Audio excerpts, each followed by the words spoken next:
Hello, everyone. Welcome to the Road to Recovery podcast. This podcast is a platform for education, discussion, and conversations on mental health. I'm your host, Amira Shah, and in this podcast, you'll get to know more about the therapeutic process, insight into life from the perspective of the psyche, and also join me in exploring current issues with other practitioners. I specialize in grief, but I'm always interested in learning about the human experience of the mind, heart, and spirit. So join me on this journey of in-depth learning about ourselves and the world we live in.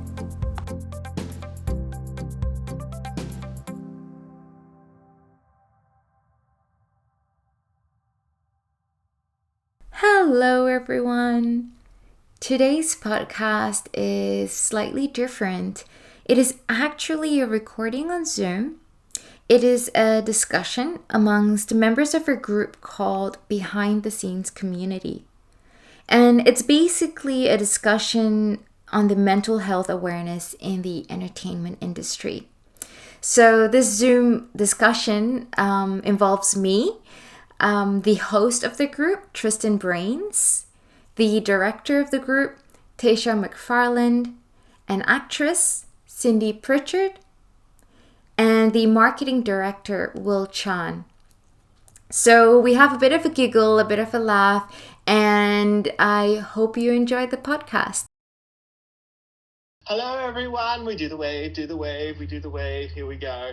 Welcome to a very special episode of Behind the Scenes Community. I am back again after my absence. Yes. I know you all miss me. Well, I do hear that Will did a very good job, and he shall be leading the charge, so to speak, today. As well, I'm just here to do the little introduction as usual. But our special guest tonight is Amira, who's a good friend of Will, and she's a counsellor. Hello. And we're here. She's going to talk to us today about how to sort of be mentally prepared, mentally well, mental awareness, and apply it somewhat to the film industry in a way, because it's a very fast-paced, heavy-load type sort of job. And again, it's like any kind of job that's pretty heavy on what you need to do at all kind of stages, whether you're sort of the director or any other kind of role, major or minor. It's always very demanding. So I guess that's what we're going to sort of apply her area of specialty to and see how we go. But yeah, enough about me. Down to you, Will and Amira. Thank you.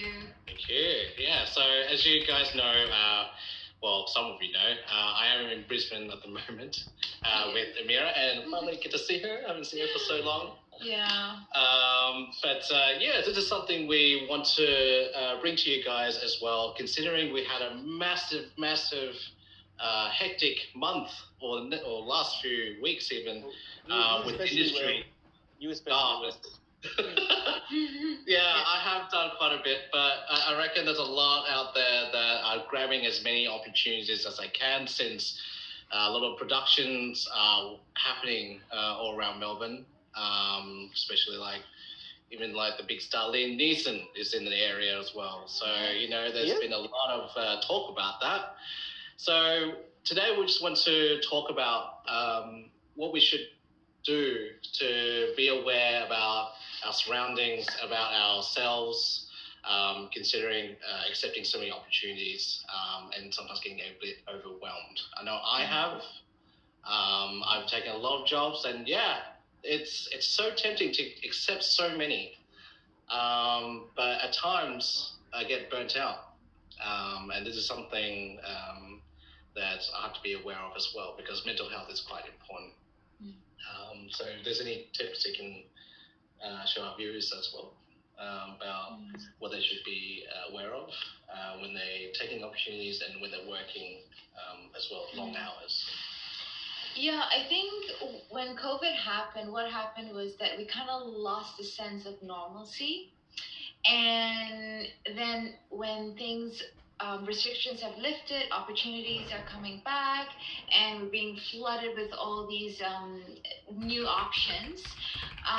We kind of, we want to get our hands on everything that we can possibly get, because we were pretty much starved from normalcy and opportunity and finances, essentially, creativity, so many things. So we kind of want to overcompensate, and we think that we can take in so much more than we really can. And I guess one of the first signs would be if you're in bed and you know start to think about how you're going to fit in all these things that you plan to do or you've taken upon yourself. I guess the idea of you bit off a little bit too much more than you can chew. And then if you start to get that feeling day in and day out, worrying and I guess over planning, you know, how to fit things in your day, then I think that would be a pretty good sign as to, you know, whether or not you've kind of taken on board a little bit more. Yeah. To manage. Oh yeah, for sure. Like I could totally agree in terms of it's not just the job itself, but there's also other things that could be impacting your life. Yeah, that's true. Like family, you know, I'm pretty sure there's a lot of people out there in the same industry as us that has kids even. Taysha, you have kids. Yes, she does. I don't know how you do it. You know, she's great. She's been tackling so many little things that needs a project to be big and balancing kids at the same time. You know, I actually see her kids climbing all over her sometimes. Like Moby. Yeah, well, like my dog. You know, like they just, you know, go over you and like want your attention. Can I ask something though? Because Sure. you know the situation is different in Victoria as it is for us. Because for us it's like it's almost like, you know, it didn't really happen or it was over a long time ago. Yeah. Isn't that nice? So I'm just wondering, in terms of going back to work, has it been? Are you guys still working from home? Has that become a norm for you? Well, it depends on what the industry is. I mean, I know a lot of office workers are only just starting to go back now, but they're not going back to their full capacity yet. Okay. But a lot of us in the industry have been doing most of our stuff, even auditions, via Zoom. Yeah, which makes sense because you know you think about all the all these new opportunities that come up and that you want to get a piece of, and then we also kind of need to remember that we're still at home or we still have everyone around us, and you have to balance all these things. I have to tell you guys, like, it's so weird coming to the Gold Coast airport, and my brother and I were the only one wearing masks, and everybody else was not, and not social distancing. And I'm going, huh? Like, what are we doing? And even going to shops in Gold Coast and being in Brisbane, it's weird for me, because in my head I'm going, I'm just supposed to be wearing masks right now, like, you know. But and that's what impacted us in us Victorians. Well, Victoria, I think it's going to stick around for a while. Like, again, things are only just starting to get a little bit better. But I mean, I think I still do the mask thing and everything, and that experience right there will kind of shows you how the rest of the country is doing compared to sort of us in some respects. But you know, that was us. That's what happened. You know, we were those guys. It was very hard considering, and that's why coming up to bringing back to the whole opportunities thing, everybody couldn't work from home. You know, there's a lot of actors that obviously need to be on set to do, and it's hard to social distance if you need to do certain things in front of the camera, right? Yeah. And the amount of people, and I know a lot of you viewers know this very well, where you have the soundie, you have the gaffer, you have the BDS videographer, you have the director, producer, you have all these people that needs to be on set. I know. That's like, and that's like, yeah. She totally knows where she's going. But so I guess that's why we bring to you guys about being aware of yourself, about just taking a step back. I reckon. You know, yes, there are opportunities out there, but the only thing is, it's like, don't think it's not. Don't ever think that that's the only opportunity there is. There's so many. It's like, Yeah, so I guess that's where my experience lies. It's like, yeah, I wanted to get as many opportunities as I can, and I work a little bit too much. So yeah, and then also with what do we do? Yeah, well, a lot of it was Zoom meetings as well. Yeah. That we had to do. Well, I think that's actually a thing I think that's going to stick around still. Yeah, I think so. The Zoom sort of thing is become part of new normal. I don't know. I mean, we're that's still. something that I want to keep, the Zoom meetings. Yeah. Yeah, I like them. Like if you're a parent or if you live super far away from everyone Like me. else. Yeah, it just makes it easier to, get everyone there at the same time, and then it minimizes that travel time, and it just kind of, it's just like this. Not to rely on it completely, but it's a convenience now that we still end up using. And the whole audition thing is widespread now, I think. The Zoom auditions are very common now. They want so much. So sort of just talking about, the effects of that's something. But to bring it back to what you were saying, Will, about, the opportunities and everything like that, and how you kind of did that a little bit in November, in a way, or just recently. We'll say recently, you kind of did all these things and everything like that. Would you do it again, or would you have you kind of learned from this recent sort of experience? Would you prefer sleep, or would you just do everything that you just did all over again? Multitasking.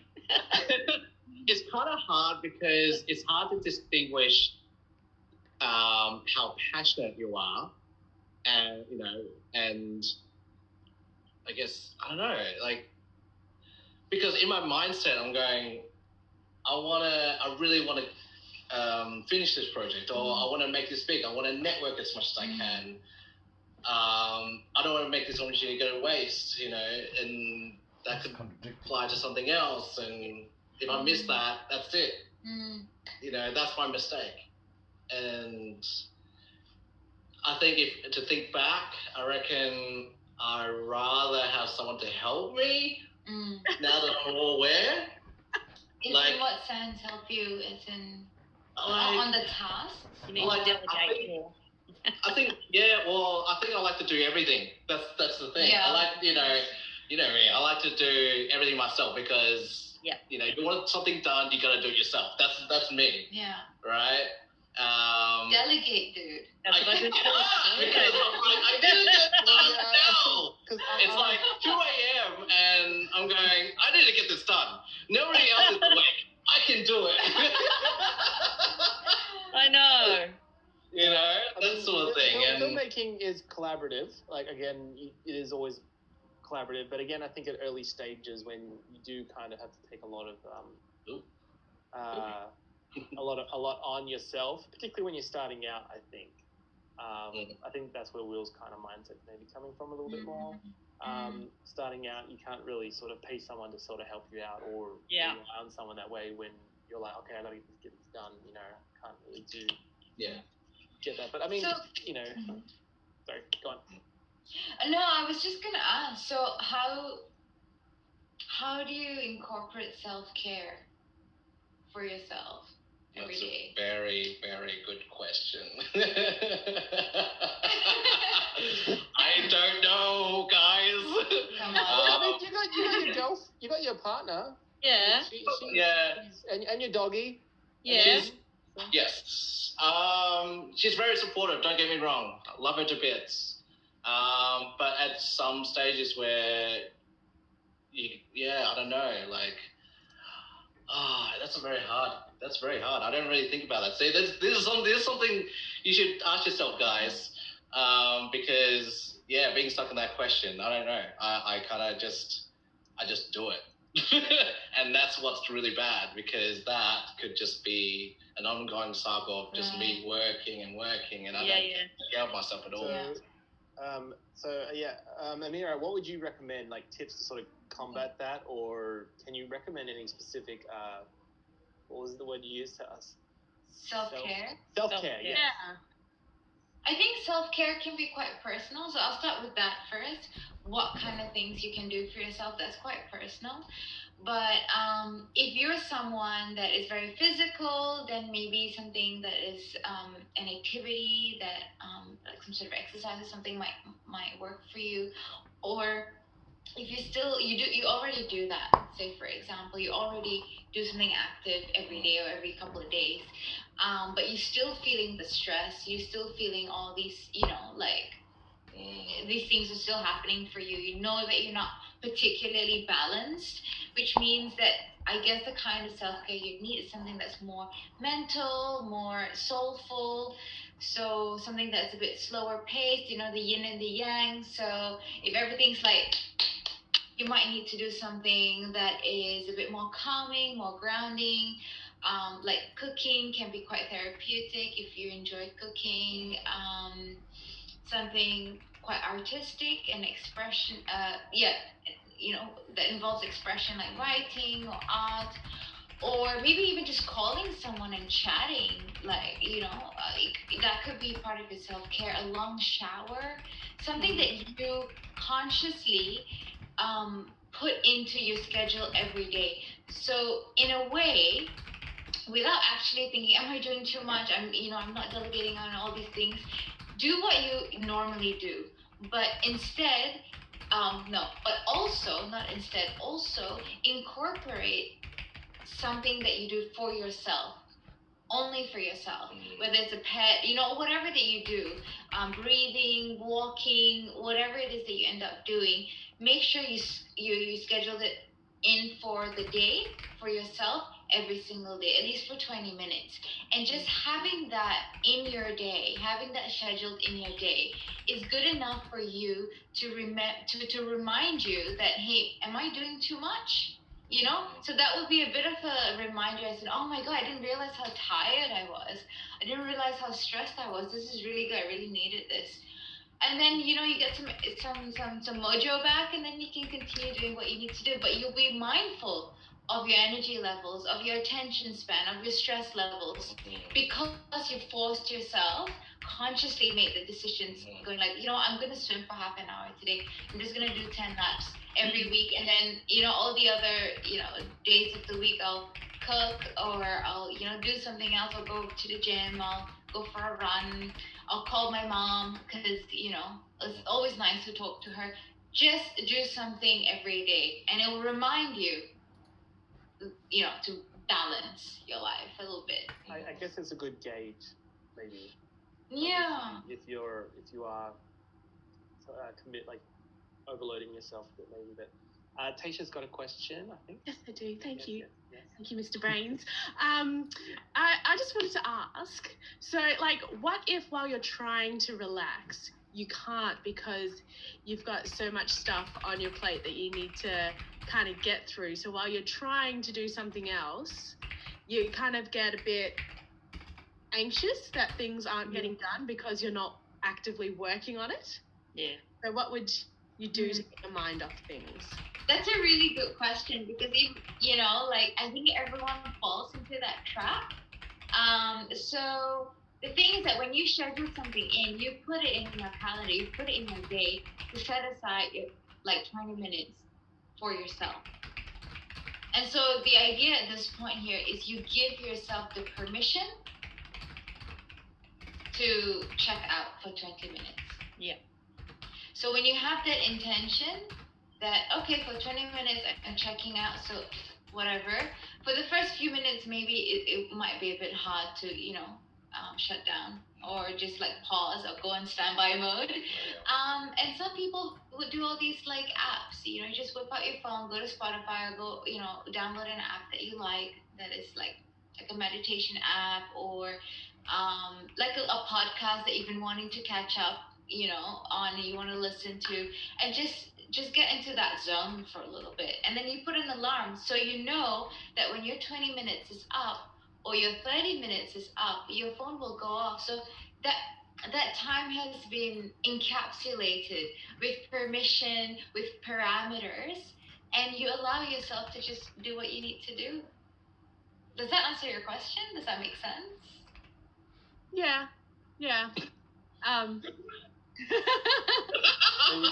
try something new. I don't know. I think what Taysha's saying is, because I've seen her in action a little bit. Yeah. And I know Taysha a bit and how she operates. She has this thing where she all these things to do, and she's constantly in go mode. So how does she, like, it's obviously it goes down to yourself. Well, I don't like to break that momentum, because as soon as I go, oh, I'm going to watch a movie and I'm going to get my mind off things, then after the movie, I'm too tired to get back to work.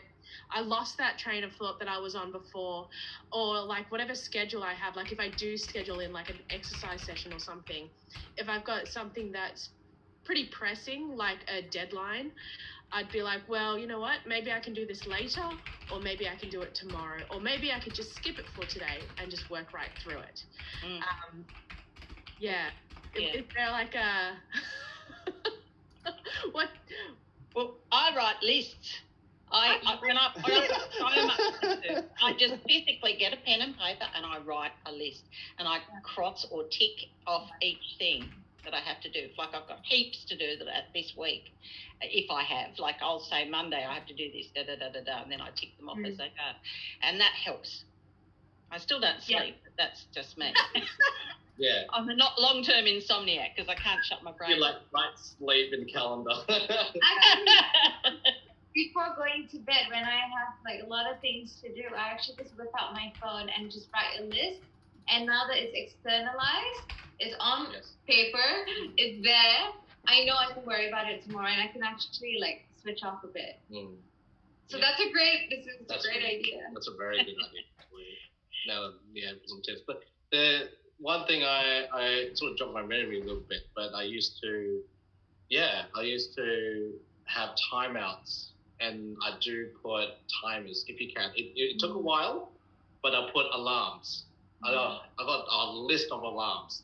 If I'm working and I'm editing or something, like I'm the same with you, Taysha. I just, in my own bubble and, focused, and I like, don't disturb me, don't call me. And then it's hard to break it out, because if you do, that's it. That's like when you're writing something. If you're trying to write, whether it's a pitch, or you're writing a screenplay, and you've got this kind of momentum and you've got this idea in your head and you're just typing away, and then you have like this little kid that comes around the corner and goes, "Mummy, Mummy!" Or a parrot. In my case. I cannot relate, man, with the kids. But I guess you're in flow state, and like you just cannot be interrupted. But if you have one of those like Fitbits and stuff, it sets me off like every now and then. It's like, get up, let's go for like 50 steps. I need to get a Fitbit.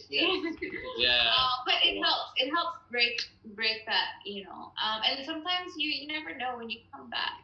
You come back with a fresher mind. Yes. That's true. To circle back to the whole like exercise thing or whatever it is that you have planned for yourself, based on my experience, I like to get it out of the way first thing in the morning. So I'll just like make sure I plan for it. Sometimes, and I'm only sharing this, I really shouldn't. Sometimes I go to sleep in my gym pants. Just so that I know my gym clothes, my workout clothes, just so that I know when I wake up, I'm just like, you're going to feel like a real douchebag if you're going to take this off and like not do anything. I kind of do similar. Really? I shouldn't be sharing this as well, but sometimes I have briefs, and I'll be editing in my briefs, and I'm just like, and I just go straight whatever makes you comfortable, right? Whatever makes you comfortable. Whatever helps, right? Seriously. Like, I'll just do it. Anything you take. I think if you really broke it down, we all do little weird things that a casual observer would be like, oh, that's a little bit strange. But it helps us, I think. Well, I talk to myself, and I answer myself. I always have. Yeah. Oh no. What do you think, Cindy? Oh, yes, well, I think, Well, if you're concerned about the voices, give me a call. Okay.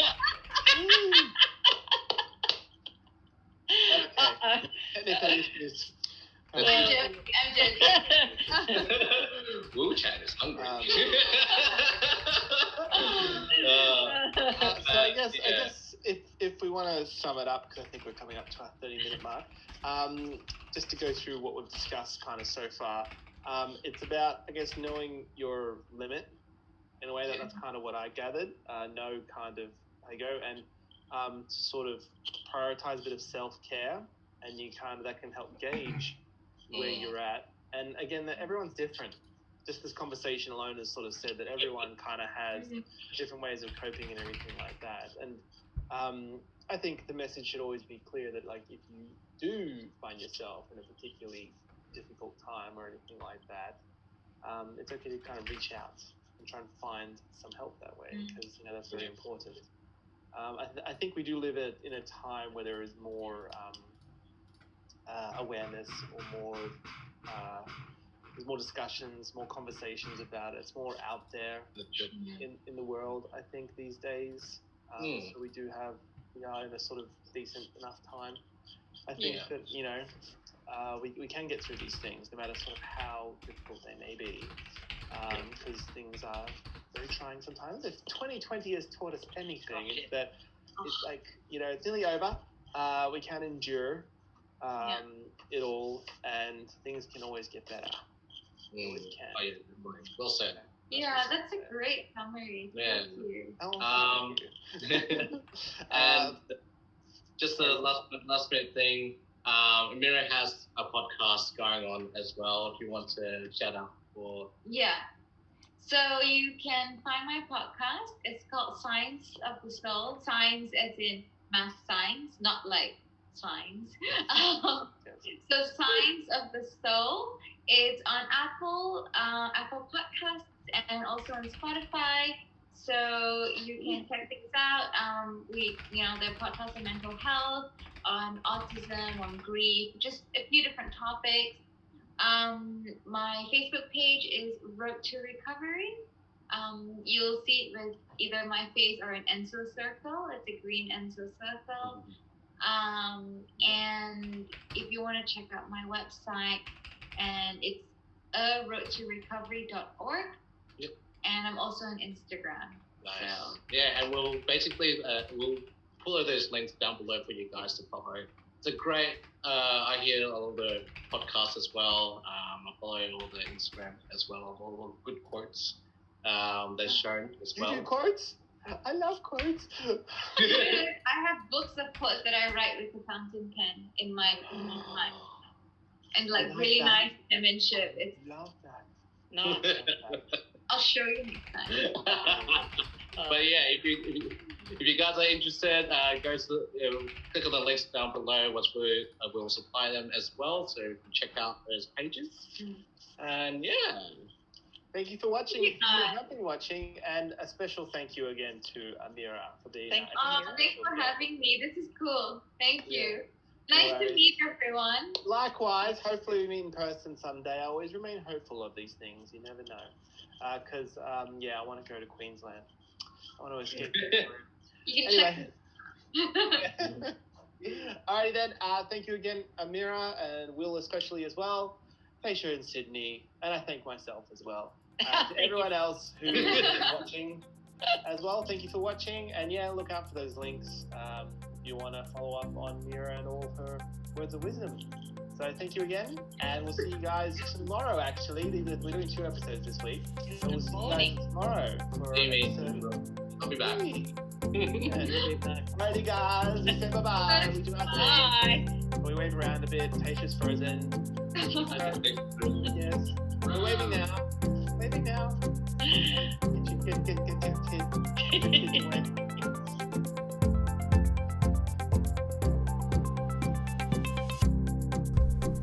I hope you've enjoyed that episode.